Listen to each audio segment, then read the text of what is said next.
Sir, लेकिन ये भी फरमाइए साथ साथ कि केपीके के किसी भी शहरी को ये सहूलत मैसर है कि वो जेब से 8.5 लाख रुपए पे करे और वजीर आला का फिर हेलीकॉप्टर लेके जहां चाहे घूमता फिरे?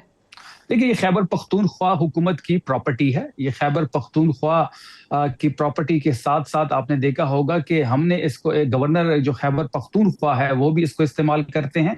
इससे पहले हमारे एक हेलीकॉप्टर एक रिलीफ एक्टिविटी में वो हादसे का शिकार हुआ था। वो हेलीकॉप्टर अभी तक हमने नहीं खरीदा। लेकिन अगर कोई इसको इस्तेमाल करना चाहता है किसी भी इमरजेंसी बेसिस के लिए, जो जिसको ये डेडिकेटेड हो, वो बिल्कुल इसका खर्चा अपने जेब से पे करे, और जिसको ये डेडिकेटेड हो उस नहीं, मैं मनसब के लिए वो इस्तेमाल कर सकता है। इमरजेंसी की बात नहीं कर रही हूँ सर, इमरजेंसी की बात नहीं कर रही हूँ। सियासी सरगर्मी के लिए अगर आपके किसी ओपोनेंट ने इस्तेमाल करना हो, वो आपको दे 8.5 लाख रुपए, तो उसको भी ये जहाज दे देंगे, हेलीकॉप्टर दे देंगे, सहूलत दे देंगे?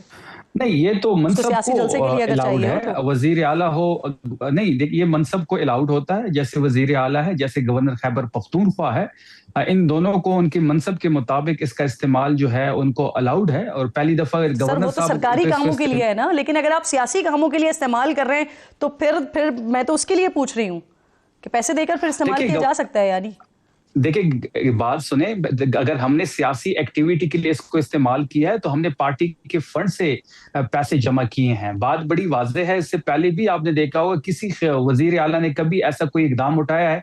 गवर्नर केपी इस हेलीकॉप्टर को इस्तेमाल करते हैं। मेरी और आपकी दोनों की बात वाज़ेह हो गई। देखिए, जहां आपने पे किया उसको मैं अप्रिशिएट कर रही हूं, लेकिन मैं तो सिर्फ ये बड़ा सादा से सवाल पूछ रही हूं कि अगर सियासी सरगर्मियों के लिए इस्तेमाल करना है तो फिर तो कोई भी कर सकता है ना पे करके, और अगर नहीं तो फिर जो सरकारी प्रॉपर्टी है वो फिर सरकारी कामों के लिए इस्तेमाल होनी चाहिए, वो भले से फिर उसको पे किया जाए या ना किया जाए। मुझे